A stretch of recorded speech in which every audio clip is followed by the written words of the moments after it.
เซฮายสบายดีเด้อมื่อนี้มาเฮือนบุญยาอาดและกะไสสะอาดกันยาเนาะอยู่ทางนครหลวงเวียงจันทร์และกะอาหารการกินมื่อนี้หลากหลายอันนี้เป็นเขาเอิ้นว่าบ้านคุยเอิ้นอันใส่ซาคูจะซีพันเดียวนะ และก็มีหลากหลายเนาะกาทางแขกเพิ่นมารอเอาอาหารทางนี้มันจะมีเฝอกำลังเตรียมต้มน้ำและก็เลาะว่าทางนี้ก็จะมีตำนะ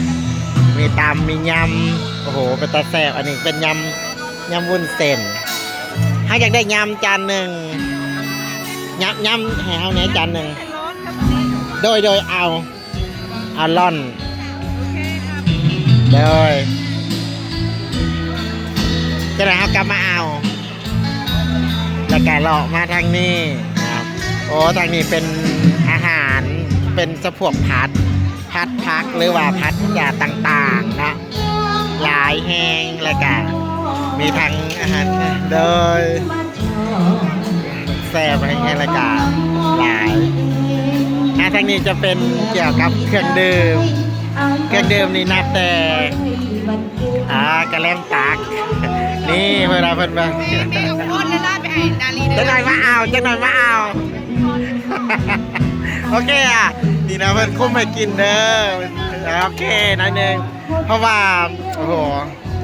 นี่ให้เบิ่งโอ้โหเดี๋ยวแต่แซ่บสกีมบอกได้เลยว่าโซนนี้จะเป็นโซนเครื่องหวานเลยแหละและสตาร์ตมิดก็คือบุตรของกะแลมนะบุตรตมิดก็คือบุตรกะแลม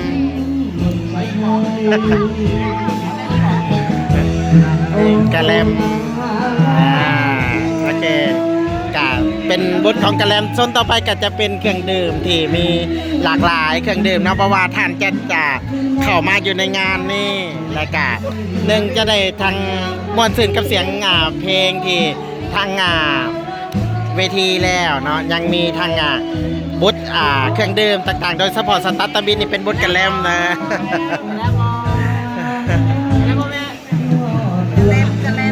นี่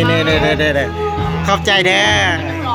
ขอบใจหลายๆนี่ได้แล้วกูเอกเริ่มสตาร์ทกินกันแล้วเพิ่นว่าบอกให้ย่างผ่านได้กินเลยกินก่อนว่ะมาทางนี้เป็นน้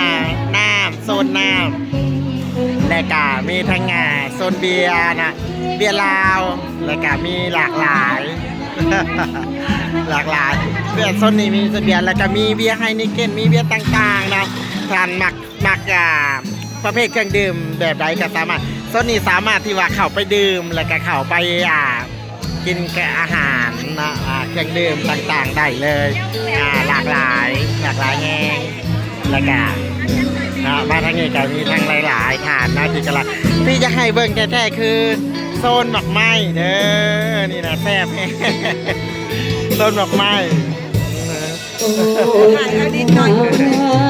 โอ้ยเด็กอันนี้ได้กินหลายรอบแล้วหมากไม้นี่หลายจานแล้วเด้แล้วก็นำมาทางด้านนี้เนาะมีอาหารเครื่องดื่มเป็นประเภทหมากไม้แล้วก็หลายมอบหัวใจพักจริงให้น้องโดยนะพอเอ็งบ่เห็นมาบ่ฮอดพิเศษโซนทางนี้เป็นเป็นตาแสบแหงคือว่าโอ้นี่นะโซนนี้เป็นโซนของงานนี่โซนทางนี้นะครับมีขนมเกี่ยวกับประเภทขนมนี่แล้วก็เป็นมีปลาสปาเกตตี้แล้วก็โอ้เป็นโอ้โหเป็นอันนี้ตาแซ่บก่อนอันนี้เอาไปกินเอาไปเลยก็มีนี่นะครับอันนี้เป็นของซัพพอร์ตที่แบบว่าให้พวกที่เด็กๆที่มาสไลเดอร์นี่มีสไลเดอร์ตัวเล็กนี่มารีอยู่โซนนี้หลานสาวนี่มารีอยู่นี่ขึ้นแล้วบ่ขึ้นลินแล้วบ่ บอลนี่นิดเห็นไหมทางโซนนี้เป็นโซนเฉพาะหลินของเด็กๆเนาะรายการสำหรับท่านใดที่มีลูกที่มาในงานนี่แล้วก็เพิ่นจะให้เด็กๆมาลิ่นอยู่โซนนี้พร้อมทั้งมีอาหารเครื่องดื่มแล้วก็มีทั้งขนมสปาเกตตี้แล้วก็สามารถที่วาดรูปเต็มรูปได้เนาะแล้วมาทางนี้ก็จะมีรถไฟไต่ถังพร้อมแล้วก็มีโต๊ะเนาะสามารถที่ให้เด็กๆหรือว่าให้ลูกๆหลานๆที่มาร่วมงานในครั้งนี้ได้มีความสนุกสนานทางด้านการลิ่นเครื่องลิ่นบ่ว่าจะเป็นเครื่องต่างๆเนาะมีสไลเดอร์มีเด้งดึงพร้อมแล้วก็มีรถไฟนอกจากนั้นก็มี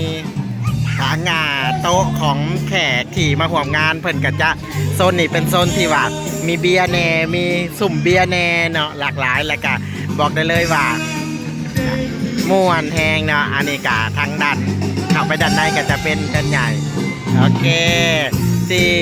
ได้จบคลิปก่อนจังหน่อยครับสิถ่ายให้เบิ่งใหม่เด้อ